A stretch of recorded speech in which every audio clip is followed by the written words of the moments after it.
So, Sidhu, thank you, my star boy. Thank you so much for your wonderful and impactful campaign. Congratulations అండి. Thank you sir. 90s అనేటప్పటికి మాకే correct అవుతాయండి. మీకు చాలా మంది లేరు, ఆ ఏజ్ నాదే కాబట్టి.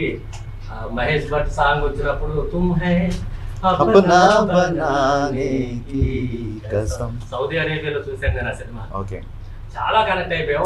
ఆ ఫోన్ ట్రాపింగ్ కానీ, పక్కింటికి వెళ్ళి రావటం కానీ, ఇవన్నీ అసలు అలాంటి థాట్స్. ఆ పాటలు మహేష్ భట్ పాట అమితాబ్ బచ్చన్ గారికి ఎలా పెట్టాలనుకున్నారు అంటే కావాలని చేశారా? నెక్స్ట్ మోరెవర్ ఇవిడికి జిక్కి అని సింగర్ నేమ్ పెట్టారు. నాకు చాలా మంది ఫ్యామిలీస్ ఫోన్ చేశారండి. జిక్కి అనే పేరు పెట్టడం అనేది అసలు చాలా బాగుంది అబ్బాయి అని చెప్పి చాలా మంది ఫోన్ చేశారు. మహా గాయని ఆవిడ. ఇంకా నాకు చిన్నప్పటి నుంచి మ్యూజిక్తో పెరిగినోండి నేను.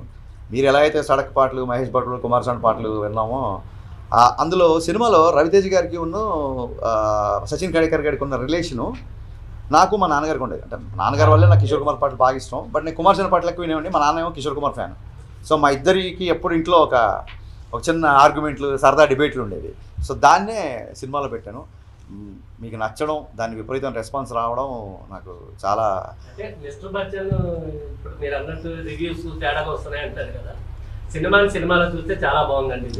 అంటే పాటలు ఉన్నాయి, డాన్సులు ఉన్నాయి, ఫైట్స్ ఉన్నాయి. Thank you sir. ఎంటర్టైన్మెంట్ ఉంది. సినిమా విపరీతంగా నచ్చింది నాకైతే. ఎవరిజోల్ మాకు థ్యాంక్ యూ అండి. Thank you so much. అలా ప్రేక్షకుడిని ఏమీ ఊహించుకోకుండా వెళ్తే సినిమా చాలా బాగుంటుంది.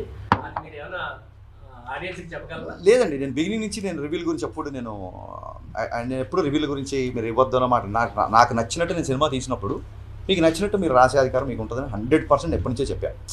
సో వాట్ ఎవర్ ద డిబేట్లలో ఒక 2-3 సార్లు కొంచెం ఏమన్నా హీటెడ్ ఆర్గ్యుమెంట్స్ అయినా పర్సనల్ అటాక్స్ నుంచి అయింది తప్ప నా సినిమాని నాకు నచ్చేటట్టుగానే మీ రివ్యూ ఉండాలని చెప్పి నేను ఎప్పుడు అనలేదు.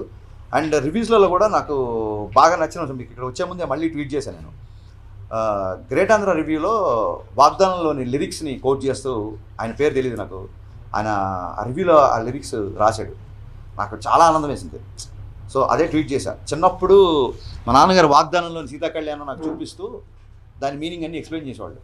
సో ఒక రచయితకి కానీ, ఒక దర్శకుడికి కానీ హై ఎప్పుడు వస్తుందంటే, ఇది ఎప్పుడుదో 50 ఏళ్ల కిందటి లిరిక్స్ కదా, సీతా కళ్యాణ్ గురించి ఇప్పుడున్న జనరేషన్కి నచ్చుతుందో లేదా, ఇలాంటి ఒక ఇది పెడదామా వద్దా అన్నప్పుడు, సరే ఇది బ్యాక్గ్రౌండ్లోనే వస్తుంది కదా నేను చెప్పి పెట్టినప్పుడు, ఆ రివ్యూ రాసిన వ్యక్తి దాన్ని గుర్తుపెట్టుకొని బాగుంది, పైగా ఇది ఆ సీన్లో కరెక్ట్గా కూర్చుంది అని రాసినప్పుడు నిజంగా చాలా ఆనందం వేసింది. ఇలాంటప్పుడే మంచి సాహిత్యం, మంచి మ్యూజిక్, కమర్షియల్ ఇన్సెక్యూరిటీ లేకుండా ఇది రీచ్ అవుదా అనే ఒక ఆలోచన లేకుండా తీసుకెళ్లాలని ఏ రచయితకైనా ఏ దర్శకుడికైనా అనిపిస్తుంది. సో నేను దాన్ని ట్వీట్ చేశాను. ఆయన ఐ థింక్ గ్రేట్ ఆంధ్రలో 2.25 ఎంతో వేశారు. సో ఐ థింక్ చాలా సినిమాలు 2.5, 2.25 వచ్చినాయి. చాలా సినిమాలు బ్లాక్ బాస్టర్లు అయ్యాయి, పెద్ద సక్సెస్ అయ్యాయి. నాకు ఓకే లేదండి, అలాగా జర్నలిస్టులు ఎప్పుడూ బ్లాక్ చేయలేదు. నేను బ్లాక్ చేసేవాళ్ళు ఎవరంటే కొంచెం బూతులు మాట్లాడుతూ, ఇంట్లో ఉన్న లేడీస్ని తిడుతూ అలాంటి వాళ్ళని బ్లాక్ చేస్తాను తప్ప, నీ సినిమా బాగాలేదు ఇప్పుడు ఇన్ని అప్రిషియేషన్ వచ్చినప్పుడు ఎక్కడో కొంత ఒక నెగిటివిటీ ఉన్నప్పుడు అది తీసుకోకపోతే అలాగే మొత్తం ఆబాల గోపాల నా సినిమా అలరించాలని కోరుకోవడం కూడా అత్యాశే. డెఫినెట్గా కొంతమంది నచ్చిన ఉంటారు, వాళ్ళు మాట్లాడుతుంటారు. Because we have a digital evolution these days, అది ఉంటుంది. కమింగ్ టు ద జర్నలిస్ట్, ఆయన ఏం చేశారంటే ఒక ఫోటో ఏదో పెట్టి ఇది దాని గురించి ఏదో కామెంట్ చేశారు. సో చాలామంది అడుగుతున్నారు, ఎందుకు మీరు దాన్ని కౌంటర్ చేయట్లేదు? అభిమానులు అందరూ మన ఇష్టపడేవాళ్ళు, సినిమా నచ్చిన వాళ్ళు అందరూ. అదేమైందంటే first day of the shoot అండి. బేసిక్గా first day of the shoot Shekhar master ఎప్పుడైతే డ్యాన్స్ మూమెంట్లు మూవ్లో వెళ్ళిపోతాయి అనుకోండి, అది ఎప్పుడు చూడడానికి ఎబ్బెట్టుగా ఇబ్బందిగా ఉండకపోవచ్చు. మీరు ఎప్పుడైతే డ్యాన్స్ మూమెంట్ని మ్యాగ్నిఫై చేసి ఫోటో తీసి స్క్రీన్ చేశారనుకో, అది ఒక పోస్టర్ లాగా మీరు ప్రత్యేకంగా తీస్తే, పోస్టర్ ఇస్ స్టిల్ కదా, స్టిల్ ఫోటోగ్రఫీ కదా.